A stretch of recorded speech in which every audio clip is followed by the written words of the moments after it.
That Naturopathic Podcast. TNP. Hello there. Hi, and thanks for joining us. I'm Dr. Cara Denisio. And I'm Dr. David Miller, and we hear your frustrations. This show is for you. This show is for you if you're feeling like your current healthcare strategy is not getting to the root cause or the underlying reasons for your health. This show is for you if you've been told that you're fine, but you definitely don't feel very well. This show is for you if you're walking out of your doctor's office with 1, 2, 3, 4, or even 5 medications without any mention of diet, lifestyle, or a long-term game plan. This show is for you if you've got several specialists taking care of you, but no one is really putting it all together. This show is for you if you believe that health should be part of healthcare. These problems have solutions. We know it. Our patients know it. And we want you to know it. Naturopathic medicine is the solution that you need to know about. Okay, hello everyone. It's Dr. David Miller here with Dr. Cara Denisio and Dr. Sylvi Martin. We're here for another episode of That Naturopathic Podcast. We're super pumped today to have Dr. Sylvi on. I think you're really going to love what she talks about with regards to more mindful eating and a whole bunch of different ways of looking at a topic that seems to be overdone, but Sylvi's got a good handle on it. So super pumped to have her on, and I'll let Cara sort of take it away with a little bit more of an intro for Dr. Sylvi. Sure. Thanks, Dave. So we're super excited to have you on today, Sylvi. Welcome, and thanks for joining us. Thank you for having me. So Sylvi, I'll say that Sylvi has a double N. So she's both a naturopathic doctor, but her roots actually started as a nurse, which I think is really cool. So Sylvi was an acute care nurse in psychiatry at St. Michael's Hospital. And then she transitioned into adding an ND to those letters on top of it. And what we really love about Sylvi is that she really has kind of a foot in both worlds, and she has kind of a unique brain of one of the handful of people who are both nurses and naturopathic doctors, which really creates a really cool perspective. And we love that she just blends those two and is very passionate about it. So Sylvi, thanks for joining us. And we'd actually love to hear that story of just how you added the ND and how you're kind of combining nursing and naturopathic medicine. Yeah, well, I actually started when I was about 16. I knew I wanted to be a naturopathic doctor. And at that time, at 16, you just see barriers like, oh, I have to go to university, look at the tuition, like so many years in my life. And ironically, I did it all anyways. But I started off by studying aromatherapy, actually, and how scent impacts mood, and scent can impact various aspects of our life, such as memory, for example, or emotions, and even just in terms of stress reduction. And after studying that, I really wanted to just develop more of a science base. I wanted to know more about the human body and really dig in a bit more. So I decided to pursue a nursing degree at Laurentian University. So that was a 4-year program. And I had a really lovely PhD psychiatry professor that it really clicked for me, the mental health aspect of it all. I think you can't look at health at all and ignore mental health. It's really all part of the picture. So after graduating from Laurentian University, I went on to St. Mike's Hospital, and I was practicing in acute care psychiatry there. So completed a nursing fellowship there in psychiatry, and focused a lot of my care to acute psychiatric concerns. So schizophrenia, bipolar affective disorder, people who might have been actively suicidal. I always had my eye on going to the Canadian College of Naturopathic Medicine, so I never put that down. It was always just a matter of when would that happen? Right. And so that eventually did happen. I think I started that program in, trying to remember now. I know I graduated in 2009. So, and I did the kind of fast track version where my first year was kind of all crammed into one. So, so when I graduated, I was still nursing at the hospital while I was learning at CCNM. And I really love that aspect. Like, to be able to incorporate both worlds. Like, it wasn't uncommon for our psychiatrist or the pharmacist to be asking me about drug herb interactions or nutrient interactions. I was able to even pick up, we had a patient coming in with liver damage, and it turned out they were taking supplements on their own, and there was just too much vitamin A coming in that they were actually damaging their liver as a result. So that was something I was able to help the team identify and take that out of the picture. So it's just, I think both worlds mix well together. I still practice as a nurse elsewhere. I do maintain my practices. They're quite separate. So I don't see patients in my capacity as a nurse at the clinic where I work at. It is pretty separate. I don't see any patients that I used to nurse. I'll refer them to other naturopathic doctors. I just like to keep things in their own little neat and tidy boxes and segregated, and keep those boundaries professional. So, if only Canadian healthcare could just like patent your brain and just like expand it to like our healthcare strategy, right? Of just having both perspectives and just mingling and incorporating them, where kind of valuing the benefits of one over the other. Let's find a way to do that. Yeah, I think it's important we look at the evidence that we have in healthcare, and good care is good care, right? Like, if there's evidence of something, whether it's diet, whether it's a nutritional supplement, whether it's getting enough sleep, where medication might be helpful, like there's a lot of different things that fit the picture well. And I don't think we should be looking at anything as good or bad necessarily. It's really what's best for the patient at the end of the day, and what will help them reach their goals in the way that suits their lifestyle. So, yeah, it's so good to hear, because that's a big thing that me and Kara are big proponents of, is that, well, as naturopaths, we just want the best for people, and it's a bit of an evolution of medicine. It doesn't mean we're throwing out anything else. When we move on to something like naturopathic medicine, it's like, that's why I love the idea of talking to you, because you didn't just stop being a nurse and put all of your energy into being a naturopath. You're still a nurse. And I just think that's so good for people to understand that, on this show, and what we're trying to teach people is that naturopathic medicine is just another piece of the puzzle. Mm-hmm. And that's why I'm so pumped to see how, like Kara said, I just want to see how your brain works with marrying the two different, seemingly at odds kinds of medicine. They aren't really. Yeah. And I see them as they kind of do go together. Like, I've seen so many, my practice, I focus mostly on treating mental, emotional concerns in my naturopathic practice. And of course that comes along with, we see digestive concerns with that. Like, you never just see stress and anxiety. There's always other things going on. Right.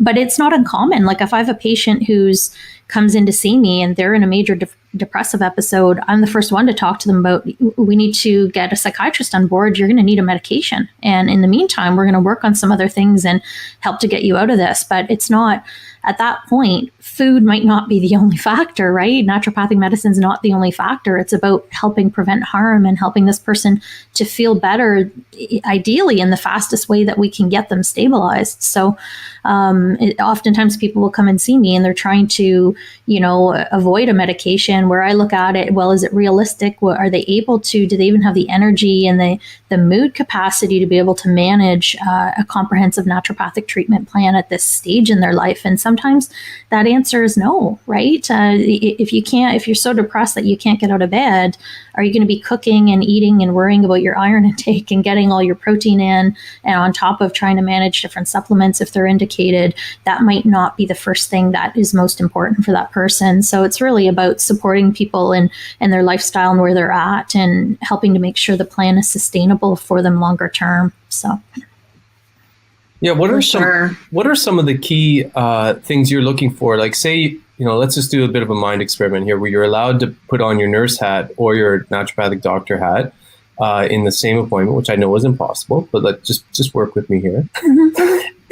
If someone comes in, what are the things that are leaning you towards thinking, oh my goodness, they need more of a sort of conventional medical approach, where they may need the support of, pharmacotherapy or others, a psychiatrist, versus someone who's just on the cusp of where they need to make a few habit changes, or they need to make a few encouraged movements towards general health maintenance, and then their mood and everything will be better. Is there a couple of like red or orange flags that you are sort of looking for there? Yeah, and I think, I don't think this necessarily comes down to nursing versus naturopath. I think as naturopaths, we all have that ability, and we have the clinical training to be able to look at a patient and know, like, are they actively suicidal? Where are the risk factors? Are they able to really appreciate how their mental status is impacting their overall health? Are they capable to make decisions about their treatment?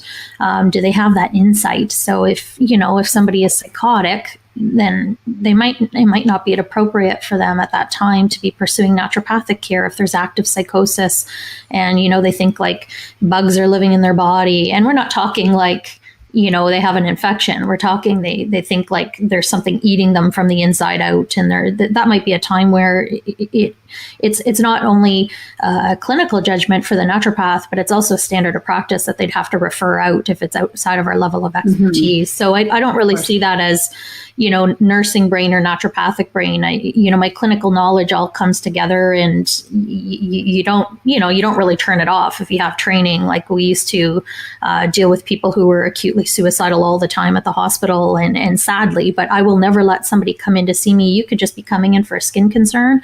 I'm going to ask, like, have you ever had a thought of hurting yourself? Has this ever come up in the past? I'm not going to dig there for half an hour if you're just coming in for a skin concern, but it's a disservice to not ask the question, because I've seen so many people in the hospital that ended up trying to jump in front of the subway or hang themselves or hurt themselves, and nobody had ever asked them, or they hadn't seen their family doctor or hadn't talked to their family doctor about it. So I just think there are things that we can all do as healthcare providers, no matter what our clinical training is really looking at the safety of the person, and are they suffering? And if they're suffering, how can we alleviate that and help them out of that?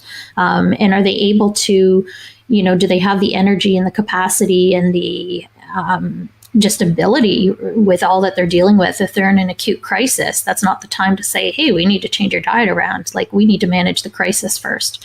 So that's kind of an approach that I take when I'm in practice, is looking at flags like that. For sure. And that really highlights too, I guess, as health professionals, but naturopathic medicine, I think we should get, kind of a gold star for it really being holistic care. So we are really looking at all of those factors of our patients as a whole, and mental health is always part of that. Yeah. So let's transition a little bit here. So one of your specialties or extra training and really passions in clinic as a naturopath is for mindfulness. And more recently, or maybe not, you can correct me on that one, strategies towards mindfulness-based eating. So take us on that journey. How did you get there, and what is that all about? So when it comes to mindfulness training, it's something that, as a nurse at the hospital, we used to use techniques to help our patients look at the emotions and the thoughts that can lead to emotional reactions and types of behavioral reactions. So it's something that I've been interested in when you apply it to food. But I had taken some additional courses through the Center of Mindfulness Studies in Toronto, focused on mindfulness. And then that led me to eventually take a course through University of Toronto on mindful eating. And that was just a weekend course, but it really, again, resonated with what I'm doing in practice with women who want to lose weight that might not necessarily have a healthy relationship with their food, or they might be, kind of overeating at certain meals or eating because of stress or emotions. And I learned about a program in the US called MB Eats, so mindfulness-based eating awareness training. And this was developed by Dr. Jane Christeller. She is a PhD psychologist who did a lot of work with John Kabat-Zinn at the University of Massachusetts. So John Kabat-Zinn basically pioneered bringing mindfulness to North America when it comes to applying it clinically and doing research. So Dr. Christeller was also doing a lot of research in using MB Eats and variations of MB Eats with certain groups of patients. So I really resonated with that, and I wanted to go to kind of the source for mindful eating, and somebody who had a clinical background, and I just love that her background is mental health related. So I really felt strongly that this was something I needed to do. So I ended up taking that training in the US. And since I've done that, it's been something that has been really helpful for my practice. So when I'm working with women, I'm using a lot of those techniques and helping them to change their relationship with food and improve how they're doing with their meals. And it's not about, I don't like to just look at food or weight loss or body image when it comes to just, okay, calories in, calories out. I think it's too simplistic an approach. We know from research, a calorie is not a calorie is not a calorie. Like if you eat even a slice of white bread versus a slice of a whole grain or multigrain bread, you're going to use that differently in the body, and it's going to, one will be a bit more sustainable in terms of giving you more energy. So looking at mindful eating, I do like to bring in a clinical nutrition aspect to it. And as naturopathic doctors, one thing I love is our clinical nutrition training. I really think we had the benefit of having really strong instructors in the field, and thanks to them, it's something that I use in my practice quite a bit. For sure. Maybe I would love for you to frame the problem and how mindfulness-based eating can be a solution. I want to get, especially for our listeners, from their perspective, but I'd love you to highlight, because as you know, there's probably naturopaths listening, and for their benefit, or just from this perspective, where do naturopaths need this? Right? Because we're telling our patients, here's your ideal, this is how ideally where we're going to get with your diet. But this could be a major, issues or attitudes of relationships with food is a major block. Yeah. And it really, it does take, that's where I feel it does take additional training. It's not something, you don't leave school with the knowledge of how to help somebody change their relationship. We have basic steps we learn in school, and I think it's important to use those. But, if I see women coming in to see me and they're binge eating every afternoon, or when they get home from work and they're prepping meals for their kids and they're going through a bag of chips on their own, I want to know why. It's not just about, you don't just tell somebody don't eat the chips. Like, what's behind it? What's the root cause? And NDs have a really good way of trying to get to that root cause. It's kind of one of the main focuses of our treatment is find out, what can we do? What's the problem? How can we change that problem? A common thing that I do with new patients is I really like them to track a food diary. And I like to help talk about the diary with them afterwards and look at, it's so common for women to come in to see me and it's like, oh, well, I had a cookie on Tuesday. I know I was bad, or this was a really bad week. And, oh, and you see a lot of guilt being portrayed. And the first thing I want to do is find out what's behind the guilt. Like, where is that guilt around food coming from? A cookie, who cares? It's a cookie. Like, we should actually enjoy a cookie. What happens that, they were led to eat the whole box, then that might be a problem. But if somebody's having 2 or 3 cookies and they're feeling guilty about that, we also have this stigma as naturopaths that people think we're going to just put them on this diet of like quinoa and kale for some reason, that we're going to restrict the diet. And I really think as a profession, we need to be really careful in how we make dietary recommendations and stress to people, like if we're doing something for specific health concerns, it's not about never having those foods they love. As soon as we take something away somebody loves, we can actually create harm. So it's really important, if somebody's eating pizza every single day, well, maybe we need to explore that, but it doesn't mean they can never have pizza again.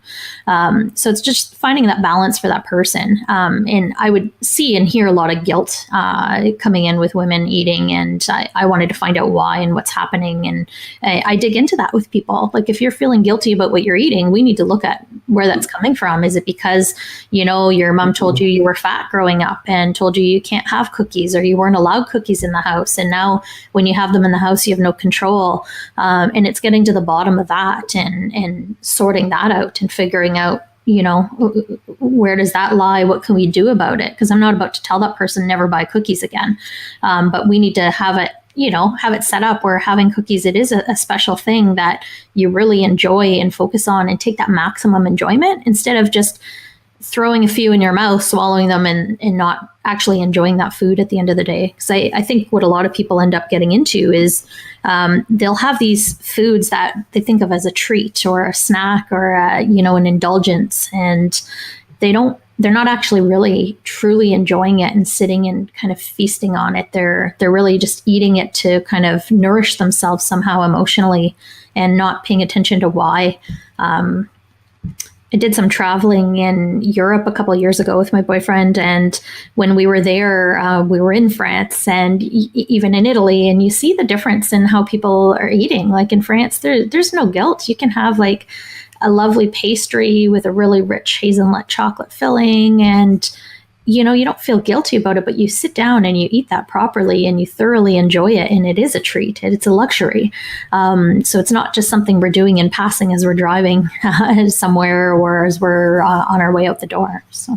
Yeah, the cultural implications of this is huge. And I remember a study, I believe it was, they compared smoking in North America versus equal amounts of cigarettes or whatever in France, and the mortality and morbidity was a lot less in France. And I can't recall the study, but it sounds sort of similar. Like there's like, the person who's having a cigarette here is probably shamefully going out the back door and then like spraying perfume or cologne on and like brushing their teeth 4 times after. And, they've had the same, number of cigarettes as the person in France who's just like, I had a cigarette, whatever. And I'm not, I'm not saying we should all smoke here, but you get the idea. Dr. Dave. Yeah. No, I hear you, but it's even looking at a chocolate bar, like a chocolate bar in Europe. You don't see the convenience stores the same as we have them here. You can't go to really any store in North America without having a row of chocolates to pass by. Now they're king size or double size, or you get 2 bars for the price of 1.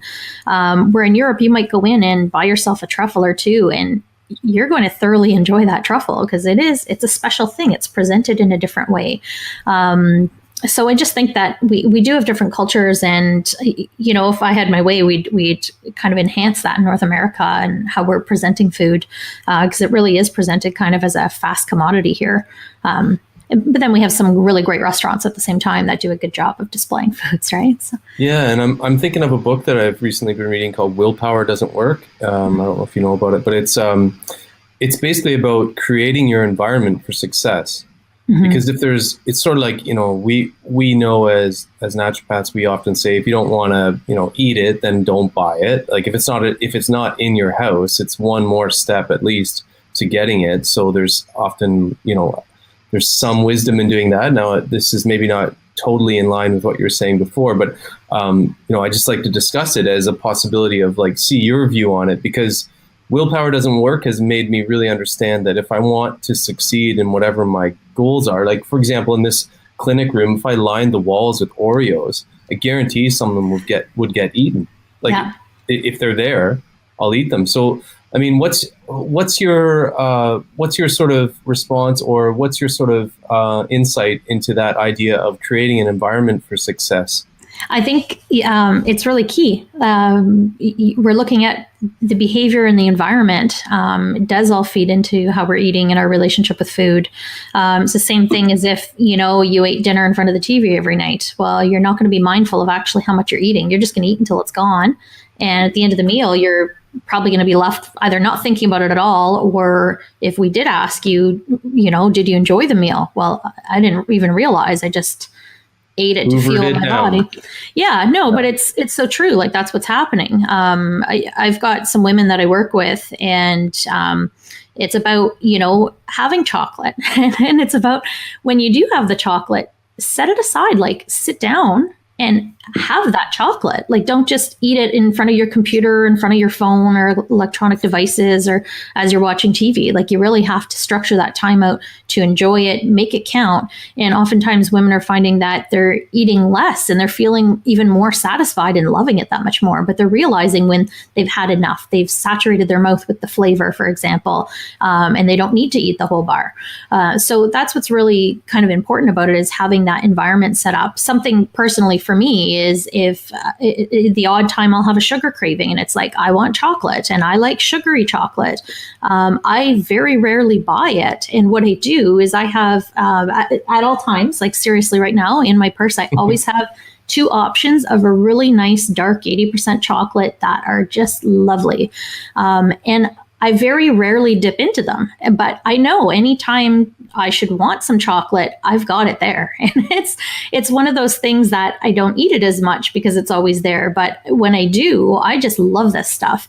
But it's not about, like it's about setting yourself up. So what do you need? Like if I have a chocolate craving and I'm out, I might just go buy some somewhere and I'm not going to actually thoroughly enjoy what might be available at the time. I don't really like, super sugary chocolate or milk chocolates. I'm a bit picky with my chocolate, but at the end of the day, if you have the good stuff on you and you know that you're allowed to have it anytime, just if you do have it mindfully and enjoy it, and make it that luxury and that pleasurable activity, then it takes away that guilt from it and you give yourself that permission. But you're right, Dave, like when you look at, if you had boxes of Oreos all over the place, yeah, people are going to dig into that. Something I do in my practice is I have water in the clinic room. I've got options of tea in the clinic room, and I even bring snacks. We've got pistachios, we've got some mixed nuts and trail mix. So if people are coming to see me after work and they haven't been home yet, I want them to have a snack while they're with me for an hour. So they're not going to go home hangry, but they get to kind of enjoy themselves eating. And sometimes we'll actually do mindful eating exercises where they can learn to appreciate that the foods that they're eating and check in with their fullness signals and their hunger signals and their satisfaction signals. But environment is key, because it doesn't matter how hungry we are. If we set the environment up wrong, like if we don't stock protein-rich foods at home, for example, we might not be eating them. Then how is that going to do longer term for nutritional goals? So. Yeah, maybe I'm going to finagle an appointment with you, because one thing I do is, even if there's if it's good food, sometimes I eat too much of it. So this week I actually brought, because I often batch cook healthy food and then I keep it like in the fridge or freezer because I don't want to cook every day. I just like to have healthy food ready to go. But I didn't have all my containers the normal size, so I actually put my lunch in a small container. And I looked at it, I thought, that's probably not enough. That's not going to do me. No, I'm a 200-pound guy. That's not going to do me. But you know what? That's all I had. And I warmed it up. But yes, I did use a microwave. I'm not a militant anti-microwave. And I ate it, and I was actually quite satisfied. So what about those people like me who maybe like, I don't know what you do for the chocolate bar, but if you had like a whole chocolate bar, like I am a type, I'm not going to have that chocolate bar, Sylvie, because if I have the whole chocolate bar, I'll probably hoover the whole damn thing. Yeah. I have some work to do, I know. but I'm just saying, like, is there any sense in, like, would you portion these things out? Or because I think some of the problem is we get a bag of chips is fairly big, and often people will take the whole thing. Or can you maybe talk a little bit about that idea of things? Yeah, and you just brought up an example I can think of where I was working with a woman that every time she went out for dinner or met friends, on her way home, she'd stop after getting out of the subway and go and buy a big bag of chips, and sometimes 2 big bags of chips, and she'd eat them on the way home. And she recognized she had already eaten dinner.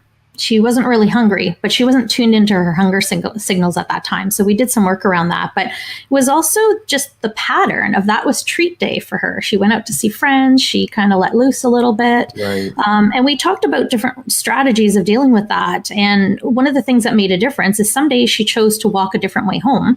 And I'm not saying, ignore your craving and just go for a walk. That's not what it's about. It's not about, no, you can't have chips, eat celery. I don't believe in that type of approach. But what she was open to doing is getting a small bag of chips instead, like the single portion size. So she went from probably like 3,000 calories to about 400 in a serving. That's a huge amount of saving on extra energy her body didn't need at that time.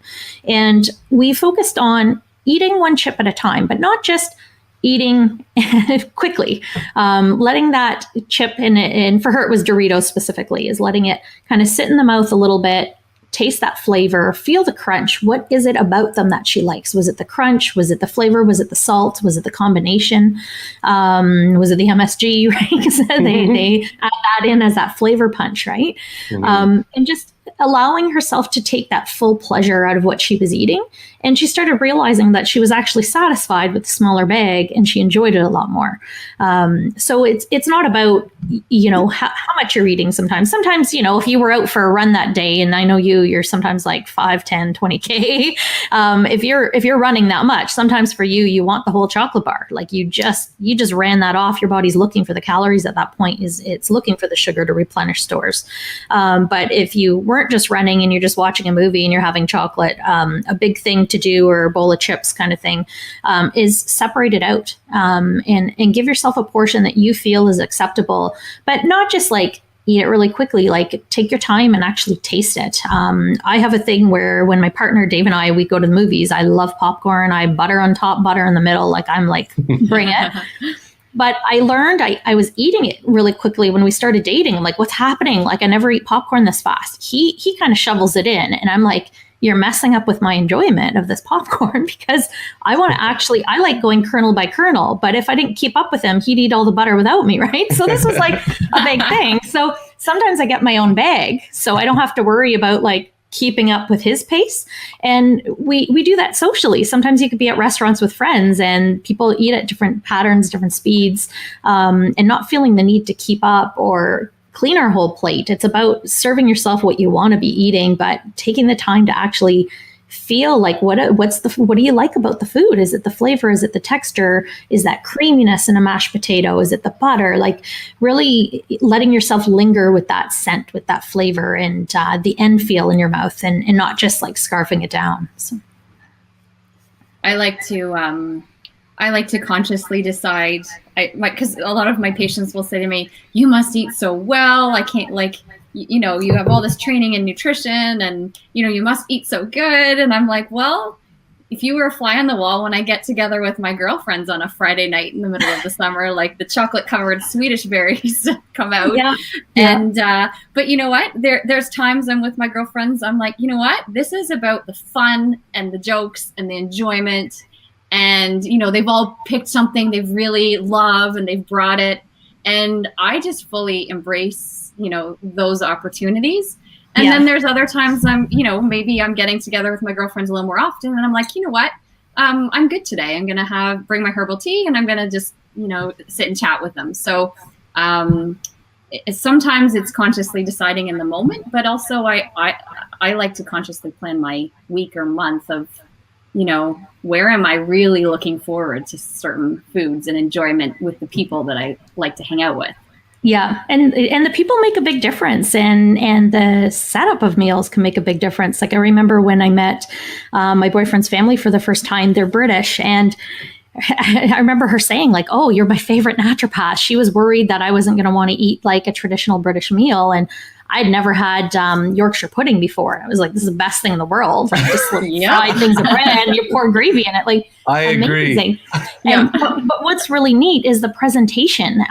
It's we sit and we have a meal, and it's like a nice hour at the table, and there's good conversation. They heat the plates. Like she heated. I thought she was joking. She goes, oh, I'm going to heat the plates. I'm like, oh yeah, haha. She heated the plates. I was like, oh damn, I'm dining with the queen tonight. Like this is just an amazing thing to have this meal so well presented, and even simpler choices of veggies, but just like a little bit of a honey tarragon sauce, like on carrots and parsnips. I was like, this is dining. This is amazing. So it's just that different, the setup and who you're with can make a difference. And it's not about like Yorkshire pudding's not bad. I enjoy them just as much as anybody else. And it's about just making sure when you do have them that you thoroughly enjoy the experience of it. And you're not just, eating to catch up with somebody and stuffing them down either. I call it heart food. Yeah, no, it really is. Yeah. So that's maybe a great question for you. Do you talk to your patients about different types of hunger and how to spot that? Yeah, so what I really like to do is explore triggers as well as hunger. So we do have different types, and there's an author called Jan Chosen Bays. She's a medical doctor. She happens to be a pediatrician, but she does a lot of work with mindful eating. I've got one of her books here, and it's called Mindful Eating, and she actually coined what she refers to as 7 types of eating. And she talks about eating with our eyes, and that's where that environment comes in. Like, you know, you can have a piece of bread, but if you have a piece of bread and it's on a plate and you've got a candle on the table and you've got that placing set out, or you're in a nice environment, it really changes the enjoyment of that food, which is what can happen in Europe a lot of the time. Like, things are presented just differently in a really cute, enjoyable way. There's also what she calls nose hunger. So when we're think about the aroma of freshly baked pizza, you start to really get those hunger cues when you really think about the smell. And when we're eating, it is helpful to just experience your food, smell your food, and what is it about it? What's that combination doing for you, and get to know how your body reacts to it. Even if you do a mindful eating exercise with a raisin and you smell the raisin, you'll start to salivate once you pick up on that scent. And it's just recognizing these are all cues we're supposed to be reacting to. Like in nature, if we were back living in the cave, right, you'd be out foraging, and if you smelled something really nice, you're going to go in that direction. It might be a really good food source. So it is really important to pay attention to that type of a cue. Even flavors and textures and mouthfeel, that's another type of hunger that we can develop. It's also a reason why we tend to love really high-fat foods. They have a really great mouthfeel, and they work really well to deliver that flavor and those scent molecules that we end up that contribute to the meal.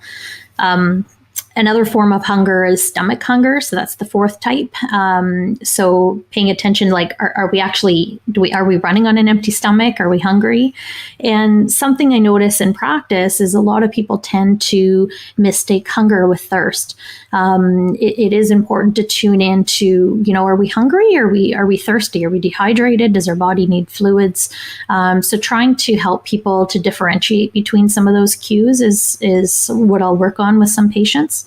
I've had patients that say, well, I'm never hungry. I'm not hungry in the morning. And some people truly aren't hungry in the morning, but for the most part, they're waking up dehydrated, and the body is just not in a state to be able to digest. As you guys know from our biochemistry in school, it takes a lot of water to cleave molecules and digest our food. And if that system's not set up, then those other signals aren't going to be working as well. So there's also another type of hunger. She calls it physiological hunger, where we might be tuned into needing certain minerals. So we know people who are extremely iron deficient might start actually eating dirt, like kids who are, and we're not talking like a little bit low that day. We're talking like anemic kids. They might be more prone to eating dirt or wanting to chew on ice. And we call that pica, where it's they're actually trying to get the nutrients from the soil that they're not getting from their food. So we can also have other types like that, where people might crave chocolate. And sometimes craving chocolate's not craving chocolate for magnesium. It's magnesium content. Sometimes they're actually craving chocolate because they have the sugar and they haven't set out their nutrition properly enough for the day. So I don't believe in like, oh, I need chocolate for magnesium. It's most of the time my PMS patients love when I tell them to eat chocolate. Yeah, and have some chocolate, but we don't need the extra sugar half the time, right? So when it comes to mental hunger, this is another type that this is often tied to anxiety and stress. And sometimes it could just be associated with food. So for me, it's like if I go to the Eaton Center, I want Godiva chocolate. There's just like mentally, that's the link in my head. And sadly enough, I've kind of lost the flavor now that I've learned to eat more mindfully. It doesn't taste as good. So that's why I keep the chocolate I love with me, because I'm like, I still want the chocolate when I go to the Eaton Center. I just don't want that chocolate because I don't enjoy it as much anymore. So mental hunger, your typical, like, people will stress eat, and, when stress climbs high, that tends to be the time. And I'm sure you both see it in your practice, where patients aren't taking that time to plan their meals out anymore. It's the first thing to go is self-care when stress climbs. So that mentally, is it the stress that where they're going for the food, or is it really just they're trying to manage the stress with the food to calm themselves emotionally. Or if we have patients who are living with depression or anxiety, sometimes they might binge eat certain foods to try and nourish themselves emotionally. So that's something I like to work on in practice as well. So essentially there's a couple different types of hunger and ways to look at it and help people to see what kind of hunger are they having. And sometimes nutritionally, I'm sure you guys see this a lot too, like people get energy dips in the day, and it's really just they're not planning out their need for adequate nutrition. So they might not be eating any protein all day and their energy is not sustained, or they're getting that dip in the afternoon. And I try and work with them. It's not that, what you're going to is awful, but you need more food at lunch to sustain you. If you're crashing at 2:00 and you just ate at 12:30, we need to change up what you're eating and how you're eating it. At that point, it's not necessarily about stop and eat and chew and savor your food. Sometimes it's just you had 3 cups of rice with some vegetables, but you didn't have enough protein and your white rice was too high glycemic, and then they're getting this sugar crash. So a couple different things I like to work on. Well, that's way more than I thought. Like, I used to just talk to my patients about metabolic hunger is not the same as neurological hunger. That's what I said. Like, so often I had, it was often women too. And it was often like around 8 p.m. or something. I found a lot of my awesome female patients, they'd be probably like busy looking after men and kids most of the day. And then I'm like, you had your dinner. Metabolically, we've got you on, pretty good pretty good diet here, you're probably okay. Like, you're not going to die of starvation in 2 to 3 hours after dinner. But I feel like they just needed a reward response. Like, what do you have to say about that, and how do you handle that with people? Yeah, and you really touched on a fine point, especially with professional women who are juggling taking care of the kids and family and work on top of it, and figuring out how to manage a household. Like, hands down, miracle workers, really. And not to say men aren't, but traditionally when kids want to eat, they typically will go to mom, like, mom, fix me this, and I find, that sometimes women are just, they're going to either wine or they're going to foods to kind of feed themselves emotionally.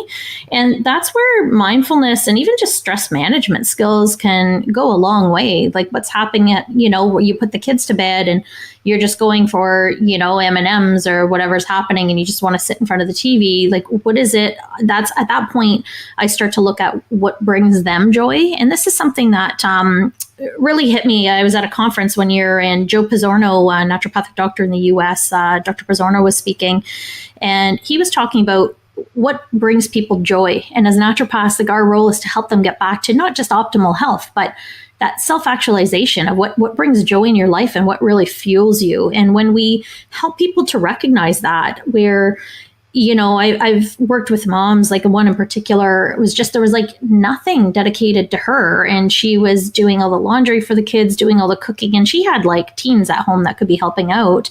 And I worked with her over the years of, helping to let go of some of those things. And, her husband had a type of job where he got to stay at home for the day. So it was like, well, maybe one night a week he's taking care of dinner, and your teens at this point, they can work smartphones and they can work a washing machine, right? Like, you have to give some of that up and let them take that over and carve out that time for just, what are you besides a mom and besides a wife and besides a partner and an employee?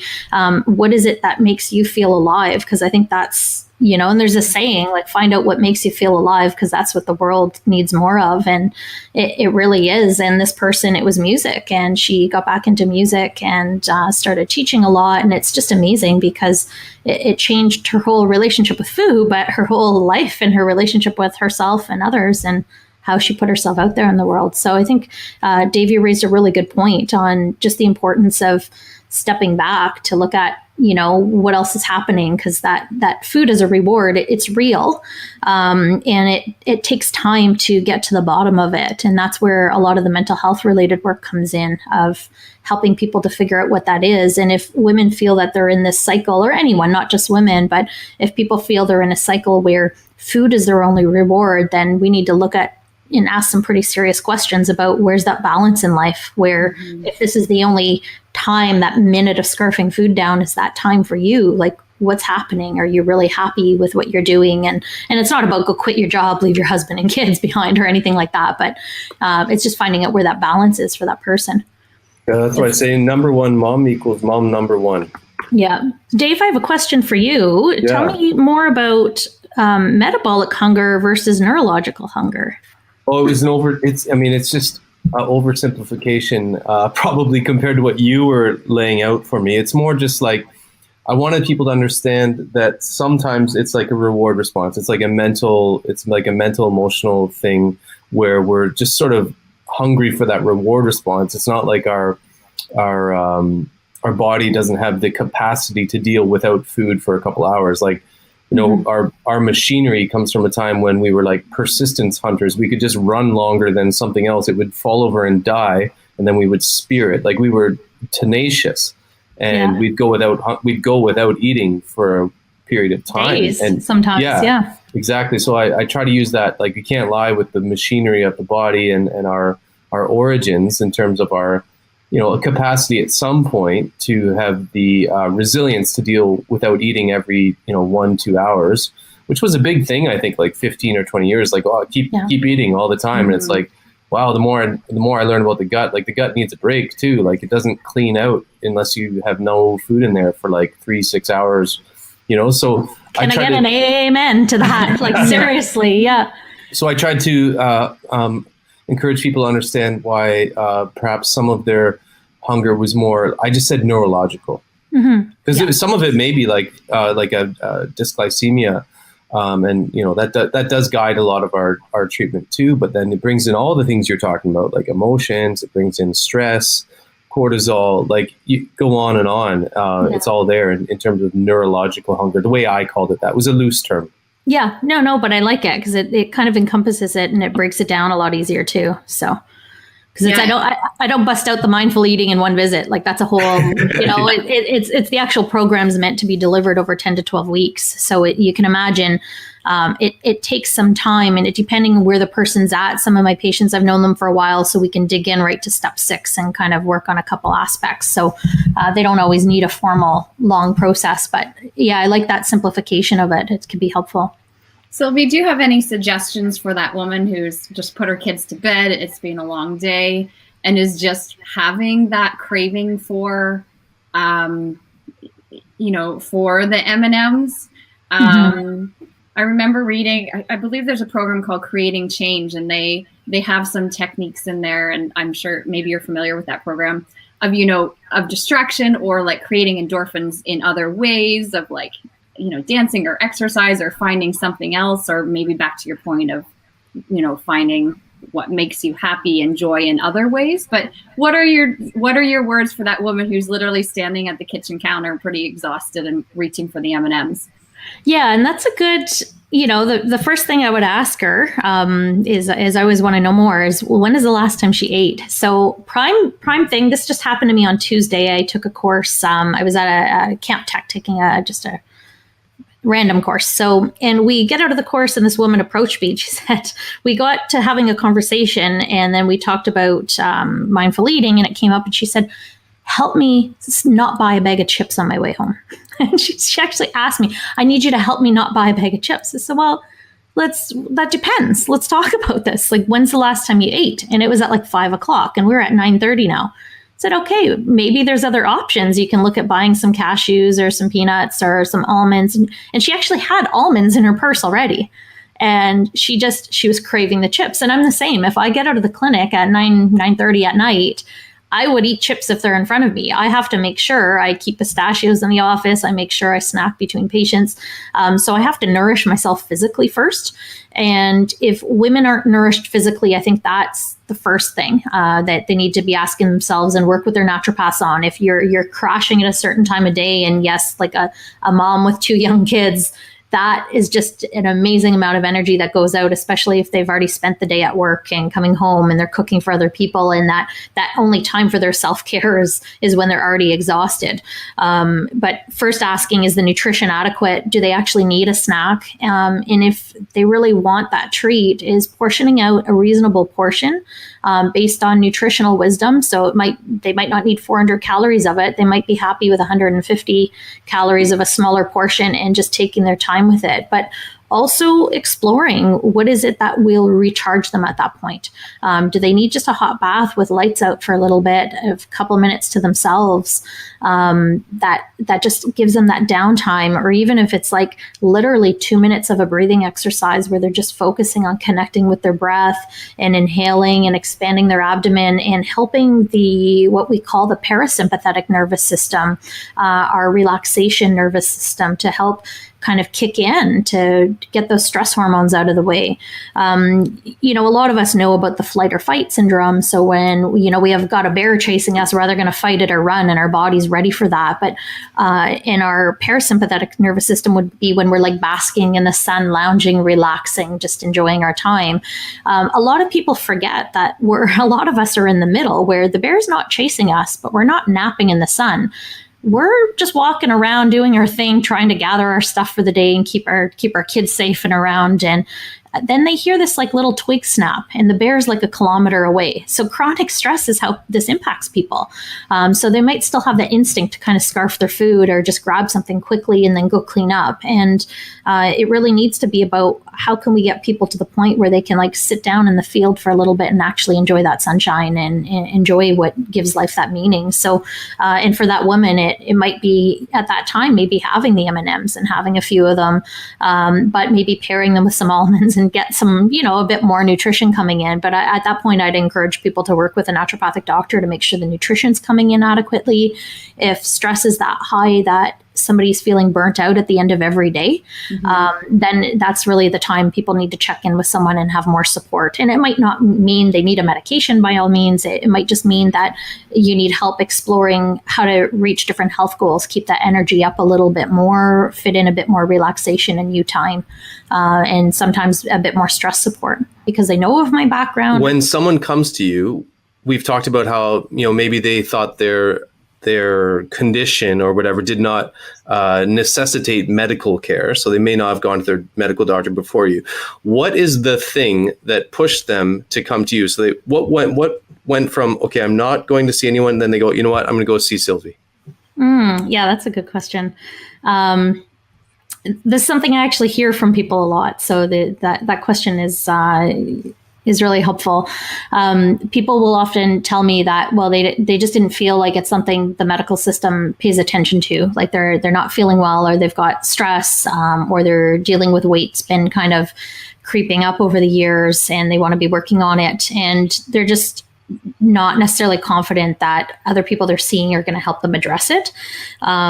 So at that point, that tends to be who ends up coming in to see me, or people who are working with anxiety or stress or mild to moderate depression, where they might already be seeing an MD and on a medication, or they might be working with a psychotherapist already, but they just feel that there's something more, that they want to look at nutrition in more of a holistic view, and to learn how they can be feeding their bodies better and getting more nutrients from their foods. And that's something I see a lot in practice, more so probably than anything else, is people knowing that there's something I'm doing, I could do better, but they don't know where to start or what to do. And that's what I truly love working with. I have a question I've been dying to ask you. So I realize it's not great when we say a food is good or bad. That kind of dichotomous thinking of, this is a good food, this is a bad food, then you lay on guilt. So I understand that reality and that concept. But as a naturopath, I also understand the concept of this food is bad for you, or this food in particular is bad for you in particular, because when you eat it, you have diarrhea for an hour, or your stomach bloats out and you look 6 months pregnant, or you get really anxious. So I can hold both of those realities and concepts. And I would, I've been I'm struggling really with that struggling too. with how do you, how do you merge those two realities? Yeah, and that's a really great thing for us to talk about as a profession too. And just, so somebody who has celiac disease, let's use a different example because I kind of get sick of celiac as an example. Let's talk about somebody who's this is a good example. I had this patient, impeccable diet. Like I could, and I don't need to see her very often. It's usually once every couple of years when things are shaken up, but good health, good diet, the kind of diet I could post on the wall for us all to strive for. And she would actually get chronic diarrhea. So I had to look and was like, well, it's the only time I've ever had to do this in my career where I had to actually cut down her salads and her veg. She just loved salads. She made these beautiful salads. And for her, it's not that vegetables are bad. The dose of it didn't agree with her body. So we had to actually, and it was a huge thing. We had to work through like stages of grieving the salad. And we didn't take salad away, but we had to kind of change the portion size to her body's ability to tolerate it. And frankly, I think it was just fructose intolerance at that point, just too much coming in. And that completely changed things for her, and it made it different. And she was on board because all of a sudden she doesn't have diarrhea every day.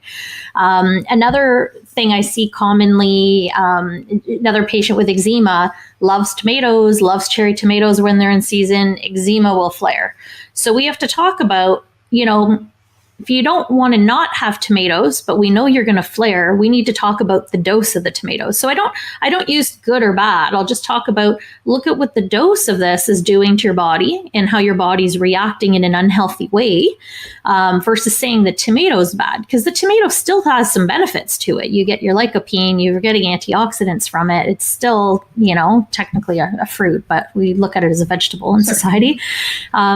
But it's not about that tomato's bad. It's just about, if you eat too many. So it might be ways that we could fit the tomato in, that if she tolerates 3 or 5 of them and she's okay, but maybe just once a week, then we're keeping the symptoms at bay. And some naturopaths might have a different viewpoint, saying no, never tomatoes again. But I'm like, I just know for that patient, it's not realistic. So I try never to take a food out 100%. But it's like with patients who have dairy, for example, or patients, wine and cheese, that combination we know wreaks havoc in the body.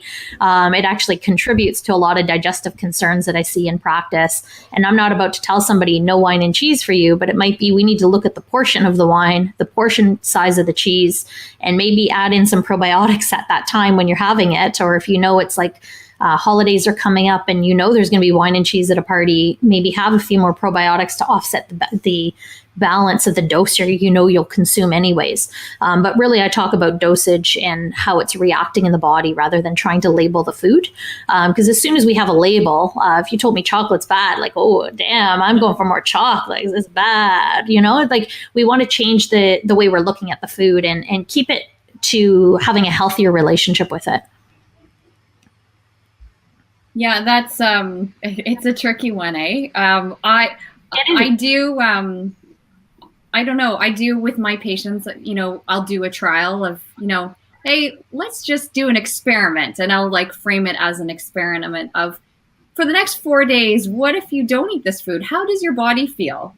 And then they come back and they say, oh, I didn't have any dairy for 4 days. I could do it, but I can't tell you how great I feel. I'm not constantly coughing. And that's worth it for me. So then it becomes it becomes something that's worth it for their health, because that feels better than actually wanting to eat the dairy.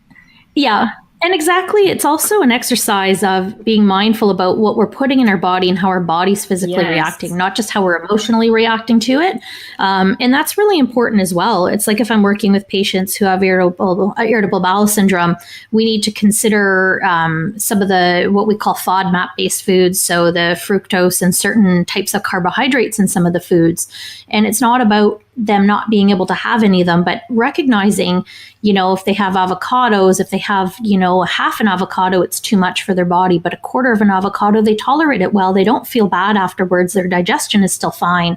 Then they know that they might have just a limit to what they can eat comfortably and still feel good about themselves and good in their body. So I just think we need to always just bring it back to like, what are we feeling when we eat something, and not treating our body as like just this receptacle to hold food. Like we're not a trash can. Like our body is meant to only hold so much of certain things, and we need to use that what we call inner wisdom and explore that a little bit more. And sometimes naturopathic doctors can be really helpful in helping people recognize that. Like I've seen kids with eczema, and it turns out to be it turns out to be like the stone fruit family that's impacting them, for example, that, okay, we need to tone it down and maybe take them out shorter term, and then maybe test and see, can they have a nectarine every now and then without flaring up all over their body.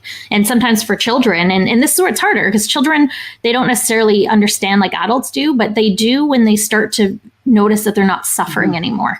And when they feel better and, okay, my tummy doesn't hurt, or I'm not itchy or scratchy, or, feeling like this inflamed rash all up my arms, they're more willing to know that, oh, my body doesn't like that much of that. And I think they actually find it easier. Like my son's gluten-free, and he could pass, all the kids could be eating Timbits, and it doesn't bother him, because he just has that cause and effect that is like, why would I like eat that? So is that gluten-free, Mommy? I'm like, no, it's not. He's like, okay, what can I have? Right. Yep. Yeah, and there's like a concept here that you've sort of alluded to here, Sylvie, which is there's a sweet spot for a lot of things, and and then what Kara was saying was, this binary good or bad is, there's an aspect to it, but really there's a sweet spot for everything. Like, for example, you were saying it's just more acute almost in those IBS patients who with FODMAPs, they actually might benefit from an eighth of an avocado or a quarter, because it's going to nourish the bacteria that are still providing health benefit. But if you put too much, if you're into a half, you're actually causing some problem. This happens with protein too. So, if you don't have enough protein, well, we don't get enough growth and repair. If you have too much protein, you're actually contributing to like ammonia toxicity if people don't have the capacity in their liver and kidney to deal with all the end products of protein digestion. And then we get protein fermentation and maldigestion, which leads to like polyps and colon cancer. So it's like we've sort of glossed over a really cool concept, which is that there is a sweet spot for a lot of these foods. Salad, you talked about salad. There's a sweet spot. But even with sugar, literally get to the sweets, right? Like our brain needs glucose to function, but it doesn't mean we need it in the pure form of glucose. We need some complex carbohydrates. Our body will do what it needs to do to keep that brain fueled. But if we had too much sugar, it can actually cause nerve damage, right? So we need to be really careful with that. I talk about dose with my patients all the time. Let's talk about dose of coffee. I don't just want to know, do you have 1, 2, or 3 cups of coffee? I want to know the dose. If you don't know the size of your cup or your grande frappe, whatever that you're drinking every day, we need to look at it and get to know it and use that knowledge. And like I said, it's not about just calories. I really don't like calories in, calories out. I don't like women or people tracking calories. I don't want them having to nitpick and get obsessive with food. I want them to enjoy the food, have a good relationship, feel good about what they're eating. And a big part of that is looking at an appropriate dose for their body and what makes them feel good. Yeah, and the nerdy embryologists and toxicologists will understand that the dose makes the poison. Yeah, that's like the only thing I remember from embryology, I think, was the dose makes the poison. And it also, oh my God, it also depends on where the poison's going, right? So as naturopaths, we might say it's not the food's fault. Let's work on the gut. Let's get the gut better so that it can, handle that food. And that's more root cause approach to it. Yep, exactly. Love it.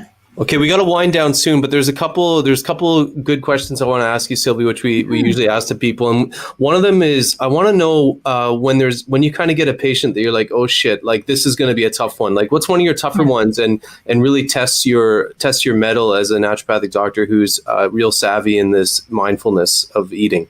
Yeah, definitely patients who come in wanting a quick fix that think they just need a diet for a couple of weeks. They just want a protein shake or nutritional supplements or herbs, and this is magically going to lead to weight loss. I know you guys probably felt the impact of this back when Dr. Oz was like touting raspberry ketones, and the world just wants to come in and I want raspberry ketones. I need to lose weight. I want to do this, and just getting people out of that diet mindset. Diet mindset is actually really toxic. Of when we think we need a diet, I try not to even use the word diet with my patients. We'll talk about nutrition or nourishment and get their mindset out of the calorie zone. And if we do use like apps like MyFitnessPal, for example, I don't use them to track calories so much unless patients really want a guide. I use it to track macros. Like, let's set some carbohydrate goals for you or some protein goals for you so they can use this. So that's kind of something that I try and take that quick fix diet, all or nothing approach right out.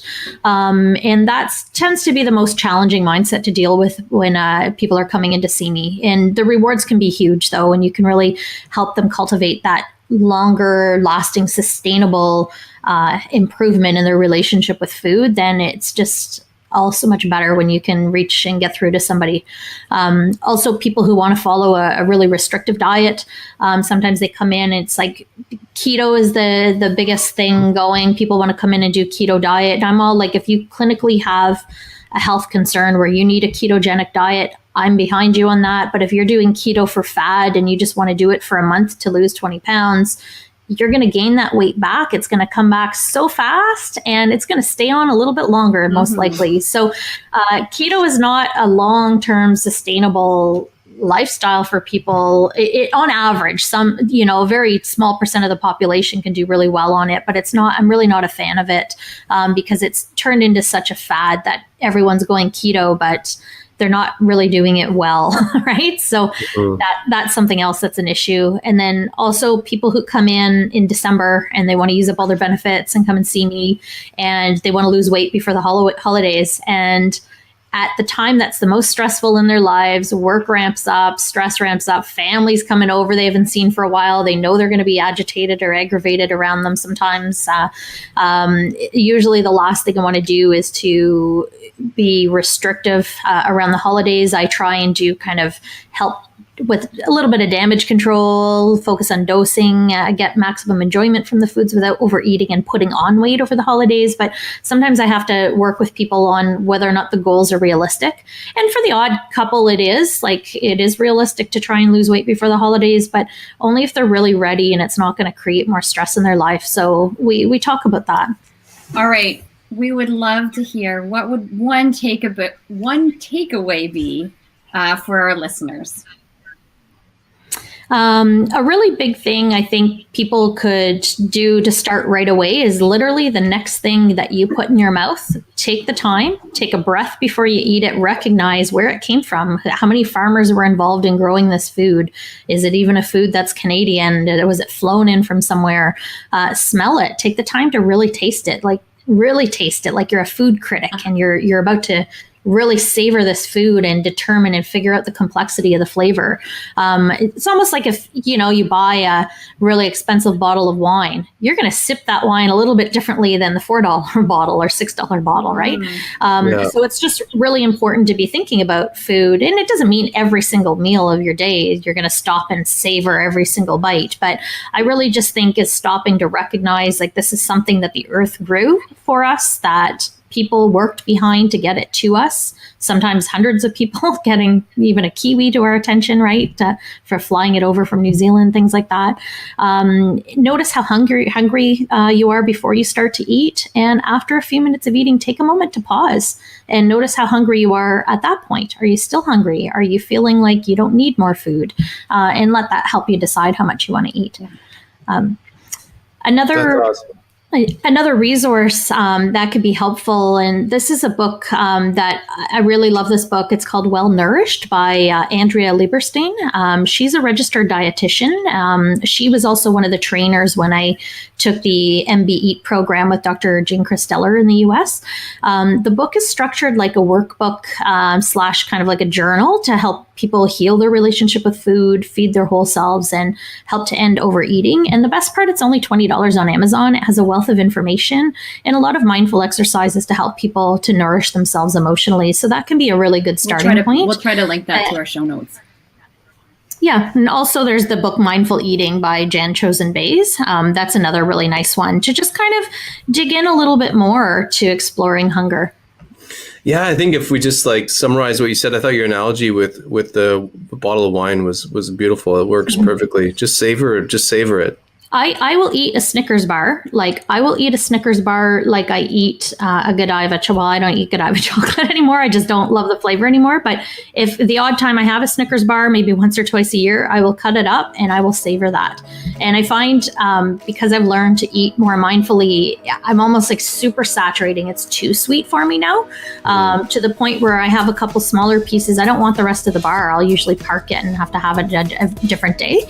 So when we're really stopping to take the time and really savoring that food and just exploring everything about it when it comes to taste and mouthfeel and scent and flavor and what it looks like, how we're feeling, what the environment's like, it can really slow us down and help us recognize that we might not actually enjoy it after a couple bites. So you are hosting a workshop in April. Oh yeah, I'm April 27th.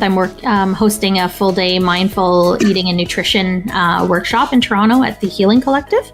If anybody's interested, there's more information on my website at drsylvimartin.com. Fantastic, and I hope this episode will catch people in time. But I'm sure that we will. There will be more offered in this space from you. How do our listeners get in touch with you? They can reach me online at drsylvimartin.com. So my first name is spelled Sylvi. And Facebook, they can look at Dr. Sylvi Martin as well. Awesome. Sylvie, thank you so much for dropping your science with us. It's so nice to have you on the show and share your insights and your wisdom. And I learned a couple things, not just about you, but I learned a couple things about maybe the way I'll encounter my patients. And I'm sure people who are listening got some really good insight into taking a little bit more time and savoring food like a nice bottle of wine. And I think that's so important. So thank you so much for making this show great. Well, thank you both for having me. I appreciate it. Thanks, Sylvie. That Naturopathic Podcast. TNP. Hello there.